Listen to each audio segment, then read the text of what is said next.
Welcome to Columbia Conversations. Today we have with us Dr. Sunil Kumar, Consultant Interventional Cardiologist, Columbia Asia Hospital, Hebal.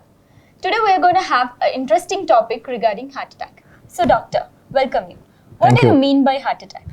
Heart attack is a condition in which there is a sudden obstruction to the oxygen-rich blood flow to the heart, because of which heart muscle starts dying. This condition is called heart attack. Okay, thank you. How does heart attack occur? Heart is mainly supplied by three arteries, which are small tubes which wraps around the heart and supply oxygen-rich blood to the heart so that the heart can function normally. So whenever there is a sudden obstruction to the blood flow, most commonly due to formation of the clot in those small arteries, then heart attack occurs, because that portion of the heart which is supplied by that artery which is getting blocked will not function in that time. So this results in heart attack. Okay. What would be the symptoms of heart attack, doctor? Heart attack can present with various symptoms. The most commonest symptom is chest pain. Even in chest pain, patient can have different variety of chest pain. Most commonly, they will not be able to localize to one particular area of the chest. It will be a diffuse chest pain. They can have an heaving type or something choking, sometimes a burning type of pain, or sometimes only a sensation of an heavy object kept on their chest where they are unable to breathe. They might not even explain it as a pain. The other common symptoms of heart attack is a sudden onset of breathing difficulty. A normal patient suddenly can start, sweating and start developing breathing difficulty. The third symptom is sudden loss of consciousness, what we call it as a syncope. So normal patient, suddenly he can lose consciousness and he can collapse on the floor. So these are the most common symptoms of heart attacks. Yes. What would be the risk factors mainly for leading to heart attack? So there are various risk factors which can increase the risk of heart attacks. Some are modifiable and some are non-modifiable. The non-modifiable risk factors includes age. Especially elderly or people are more common to have an heart attack than younger generation. The other thing is the sex. Male people, men are more common to have an heart attack when compared to women.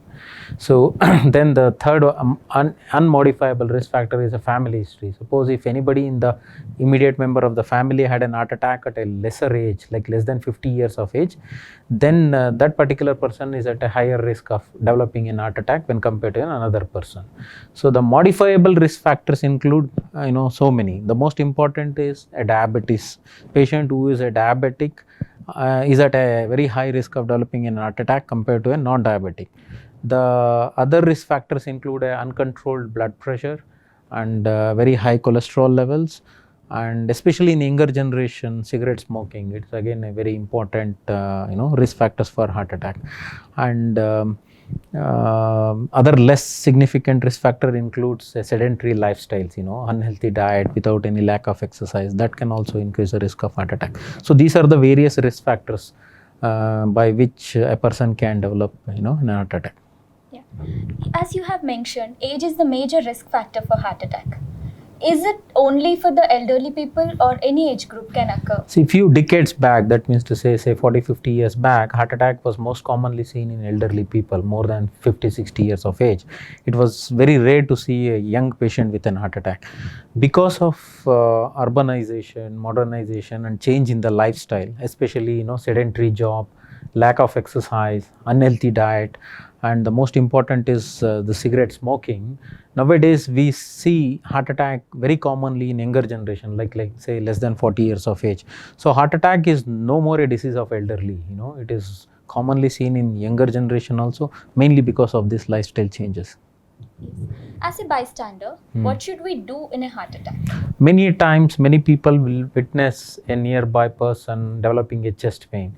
See, in a heart attack, the most important thing to do as a bystander is make sure that the person having a chest pain should not exert himself. That means to say, we need to give him as much as rest as we can, to reduce the oxygen demands to the heart. So suppose we should make him lie down, make him comfortable. If there is any tight fittings in this thing, loosen it up, just relax. And the next most important thing is we need to call for an immediate ambulance service so that we can shift the patient to a nearby hospital. Because apart from doing these things, as a bystanders, we cannot do much in the case of heart attack. So every minute is important in heart attack. So that's why we need to make sure that we immediately shift the patient to a nearby hospital with cardiology facilities which can take care of these patients. Yes. What would be the treatment options for a heart attack? So, we have mainly two treatment options for an heart attack.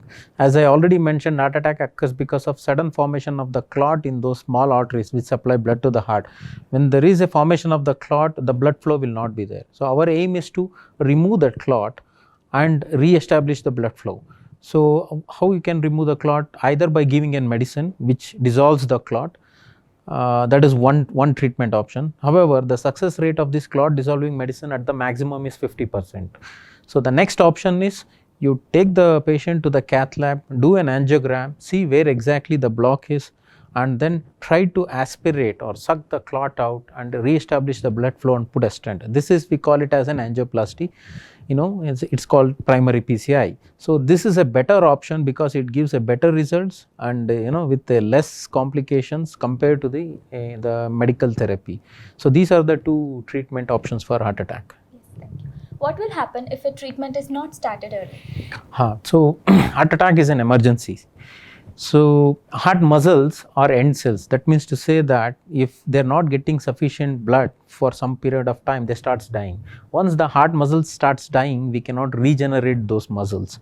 So, our aim in the heart attack situation is to prevent further heart muscle damage. So, heart muscle starts dying if there is no blood supply to them for more than 20 minutes. So, the best results we get in the heart attack when we treat the patient within 3 hours after the symptom onset. So, as we delay, the more heart muscles die and then the heart becomes very weak. So, every minute is important in heart attack so that we prevent further heart muscle damage. So, the earlier the treatment, the earliest the treatment, the better for the patient in terms of reduced death rates and quick recovery. Yes. What would be the complications of heart attack? So, suppose if the heart attack is not treated immediately, so what happens? The heart can develop very abnormal rhythms, that is a life-threatening rhythms called ventricular arrhythmias, which can lead to a sudden death. This is the most important. The second thing is that if, as I already said, if the treatment is not given in time, heart muscles start dying and heart can become very weak. The patient can end up in heart failure. The other thing is that they can develop some mechanical complications like sudden leakage in the valve, or they can develop sudden hole inside the heart, so which will become a surgical emergencies, where in spite of doing our maximum effort, in spite of the surgery, the death rates are more than 50%. So, these are the various complications of heart attack. Yes. Doctor, in your point of view, what would be the preventive measures for heart attack? See, we cannot prevent heart attack 100%, So, what we can do from our side is we can reduce the risk factors so that the overall risk of developing an heart attack can be substantially brought down. So, as I said, we cannot change the unmodifiable risk factors like age, like the sex of the patients or the family history. We cannot change it. What we can change is the modifiable risk factors, like we should control our diabetes. We should keep our blood pressure within the normal range. We should make sure that we check our cholesterols regularly and keep it in the normal range. And also, if the patient is smoking, we should advise them to quit smoking immediately, because even a single cigarette a day increases the risk of heart attack. And we should promote healthy lifestyle habits like a regular exercise and a healthy balanced diet. So, by doing this, we can significantly reduce the risk of heart attack, even though we cannot completely prevent it. Wonderful, doctor. So, till now we have had a great conversation with Dr. Sunil Kumar, who is a consultant interventional cardiologist. So, thank you so much, doctor. Thank you.